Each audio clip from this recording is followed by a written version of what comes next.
Hi, and welcome to the podcast channel for podcastmybusiness.com.au and also for content made easy for the video channel. And today we're joined by Mitzi from clarityhealthcare.com.au. How are you, Mitzi? Awesome. How are you going? Fantastic. And this is another one in this series we've got for the next 2 weeks of October. We had the first one out with Sir John Kerwin on Friday, New Zealand All Black legend. So we're going to have a few interviews for Mental Health Month. So, how important is the focus on Mental Health Month? I think it's first of all, it's such a privilege to be here and to be part of this conversation. And I think we always look at Mental Health Month as something where we can use as a powerful tool just to remind ourselves that mental health is important and no one person is immune from it. All of us will have mental health that we need to be looking after. And it's not just really about what's happening in our minds. I always like to look at mental health as what's happening in our lives as a whole. That includes our connection, our rest, our sense of purpose, and even how we relate to technology, really. And we're going to kind of tease that out a little bit more later. But at Clarity Healthcare, we do see people every day who are trying to make sense of all of these things and how that kind of relates and impacts their emotions, their stress, their relationships. And as said earlier, it's not just about mental health is not just about being in crisis or having a diagnosis. It's about the everyday effort that we put in living a meaningful life where there's compassion for yourself, there's balance, and that your well-being is always prioritized. Yeah. Mm, Great. So we do have a bit of a checklist, and we've played around with it a little bit because it is a business channel. And the first one is stay connected. Is that connected to the internet or no? Just no, it's not. Stay connected with other people. Correct. So that kind of talks a little bit more about creating genuine effort to be less transactional. I think we live in a world and age now where things are so fast. So even our interactions become so fast, and without realizing it, become can become quite ingenuine sometimes, because you're just there for an agenda, and then you kind of move on to the next one. But in order for us to maintain wellness, we always say be intentional in just taking a pause and savoring that moment with that person that you're talking with regardless if that's somebody from your family, if you're feeling the stress yourself, or if you're that person who's trying to support somebody else, just really creating that space and bandwidth to be present in the moment. We call that in psychology intentional connections, and avoiding kind of just being transactional. And that means, as I said, still going back to the roots of, meeting somebody out for coffee, going out for lunch. We shouldn't really underestimate that because there is something powerful in being able to bond with somebody in a physical sense, and we shouldn't really forget that. Yeah, exactly right. And thanks to COVID, which is wow, come up to 5 years. Yeah. Um, I always said COVID will take 5 years to wash through the system, and it's appearing it's going to be about 5 years. Yes, it's Takes time. crazy to say 5 years, hey? I know My the human gosh. brain is just so powerful at forgetting things like that. So one of the key things is that lots of people now work from home, Mm, and that's beneficial, but not wanting to be in the office where you don't make the connections. So you've got to be intentional. mm, I try to get out every day, even if it's just for a walk mm. and a coffee, because you get those little casual connections as well. Yes. Yes, I couldn't agree more. And I think there is certainly that convenience, a balance of convenience. Yes, it is convenient to be at home, but there's nothing worse than getting stuck in your own thoughts alone. Yeah, we're all created as human beings to connect. And that might sometimes even mean in negative connections, you learn so much from it. So allowing yourself to continuously be exposed to that sort of stuff as opposed to just isolating yourself is so important. Yeah, it's Mm. like my daughter's a millennial, and all I get is messages. I don't get a phone call. I say just I get like I have a text limit, right, and a message Like limit, that. and I go five. I go, look, I'm not carrying on this conversation anymore. If you want to talk anymore, call me. And she doesn't call. She hates picking up the bloody phone. I don't get it. But there you Um, go. And I think that's such an important phenomena that you've raised, though. It kind of shows how people are now kind of almost scared and have lost that courage to be able to connect in ways that you would normally. And we shouldn't again, we shouldn't minimize that, particularly in the workplaces, even in universities, wherever we're at, because this is how we will always transact as human beings. Yes, technology will be there, but as human beings, there would always be a level of speaking, listening that is required of you in order to stay well, but also in order for you to live a life. Mm. Yeah, Mm, exactly right. And we've got mm, another one on the list, and mm. this is an interesting one for me. I'm a bloke. Be vulnerable. Again, another one that I can appreciate. It's very hard, particularly for blokes. I think you've highlighted a very good point there. Um, but being vulnerable doesn't mean that you spill it all out. But it's about being honest that things are not going too well. I think that's always a step into you getting the right support and just even letting some air out. There is nothing worse than bottling things up. And we've seen and heard this in many ways and forms where people sort of say, don't bottle things up, but really take that at heart. What does it really mean in terms of letting off some steam? There's no shame in saying that things are not quite right now, because what that's trying to do for yourself is actually getting you to a step where you don't get to a point where you're at rock bottom. And it's harder to get yourself out of that rock bottom if you don't address it early enough. And it's not even, as I said earlier, it's not even about divulging every single detail of your life, even if it's just literally saying to someone today that I'm not feeling too well. Do you reckon we could go out for a bit of a walk? Just letting off that steam, right?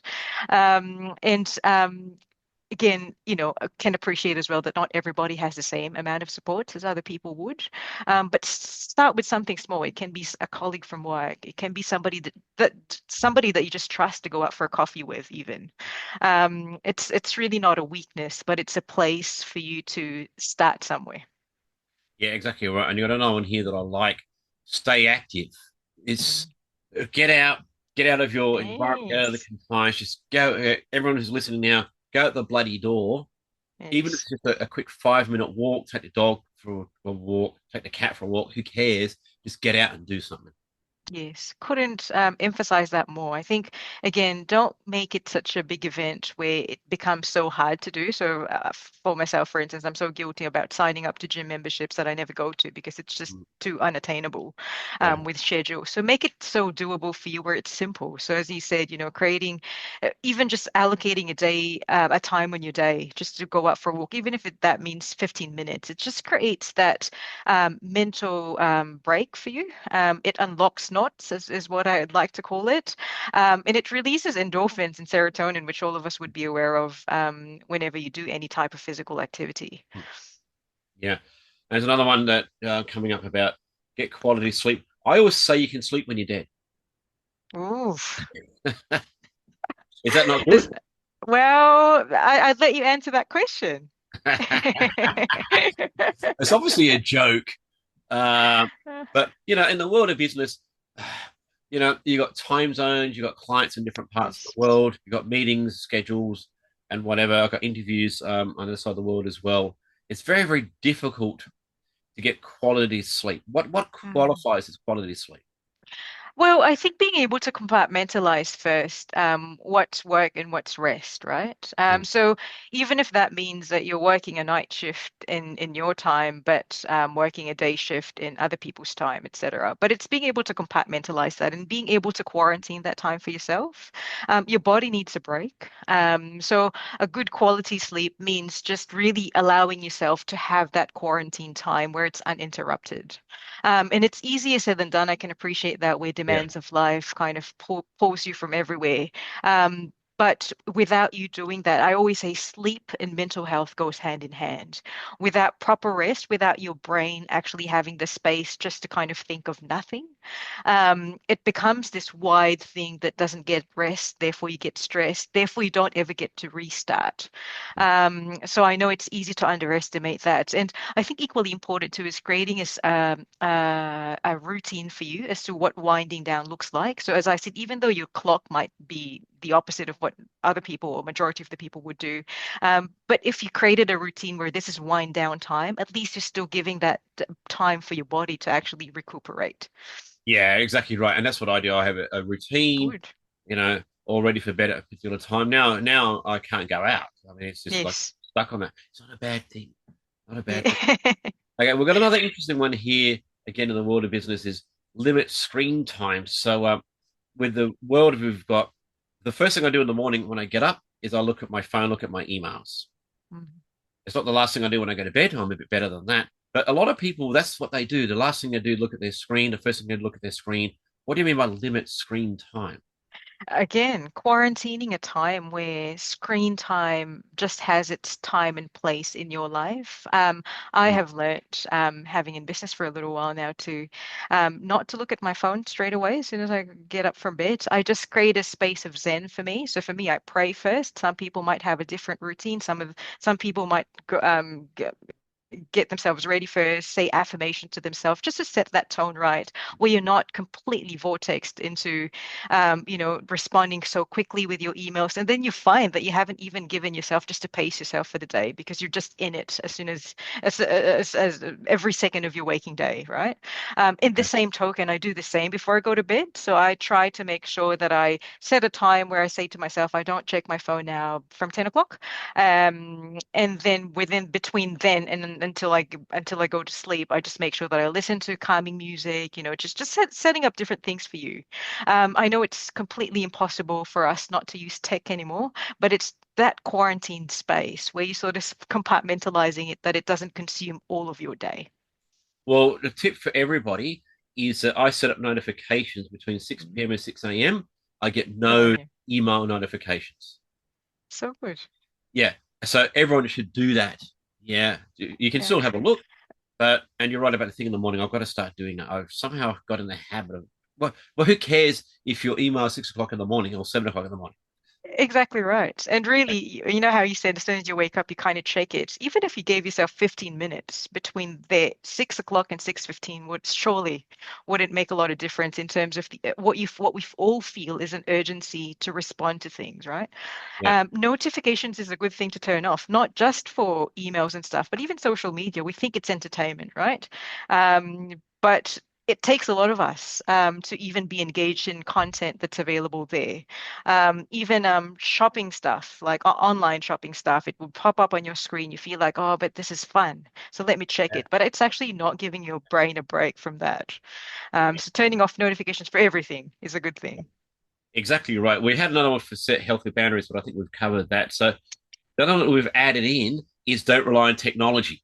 And that is a major source of stress for people. And we're Mm. doing it now because we just had a major outage for AWS, Mm. impacting people one they can't shop. Oh my God. Um, Yes. Another one for us is I'm using different tech today back on Zoom. So how stressful is it when we rely on technology so much and things just crash?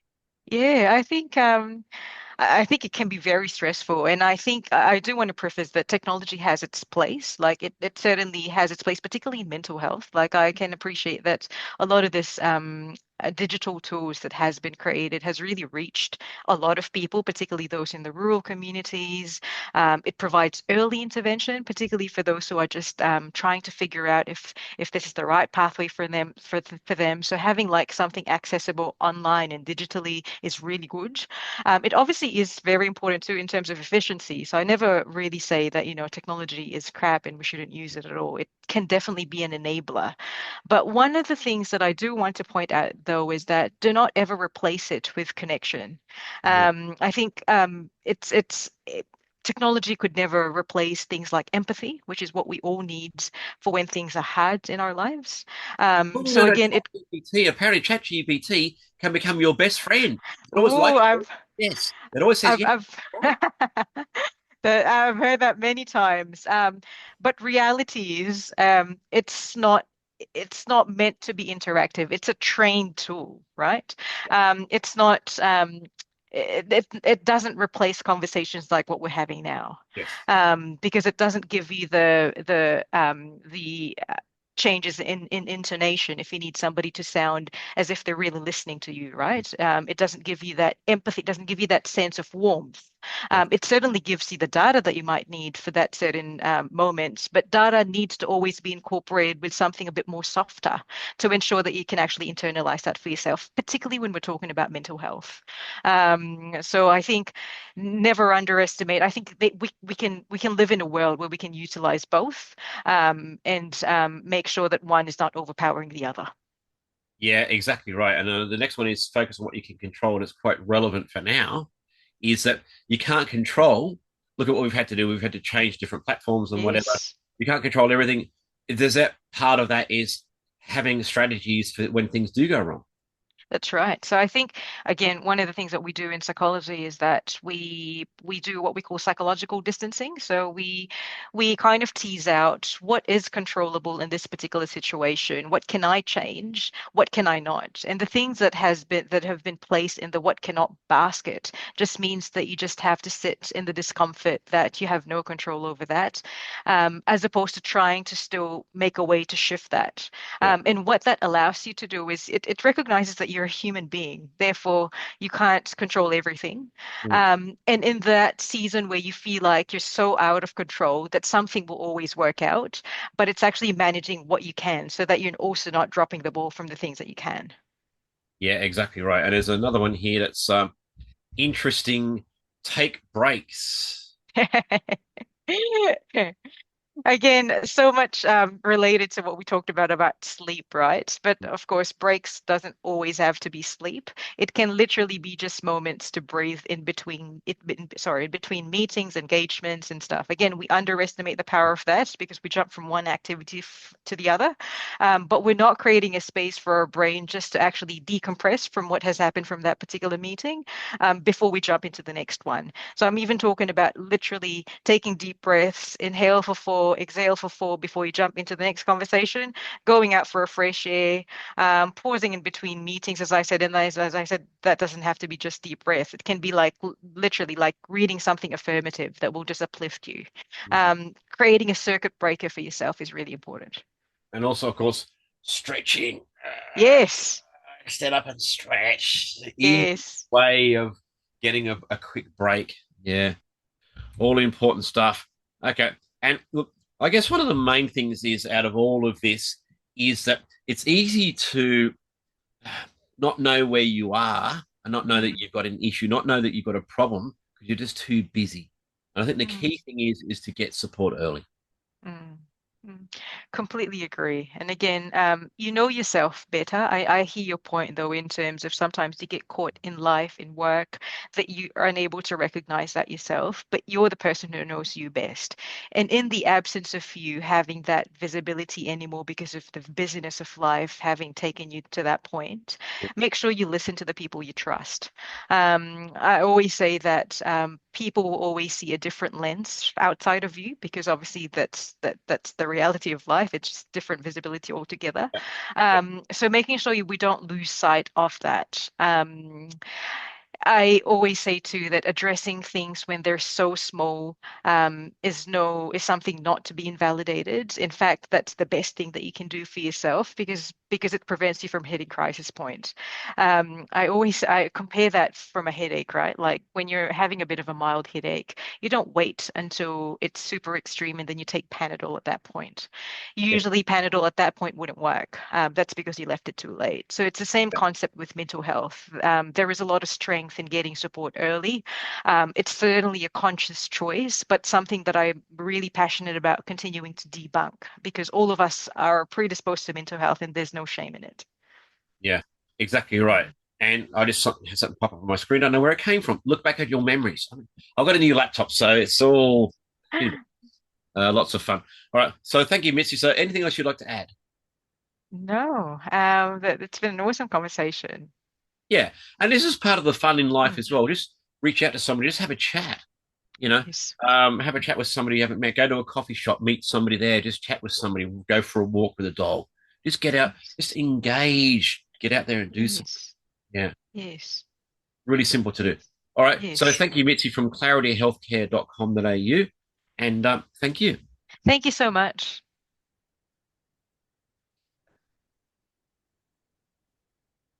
Recording.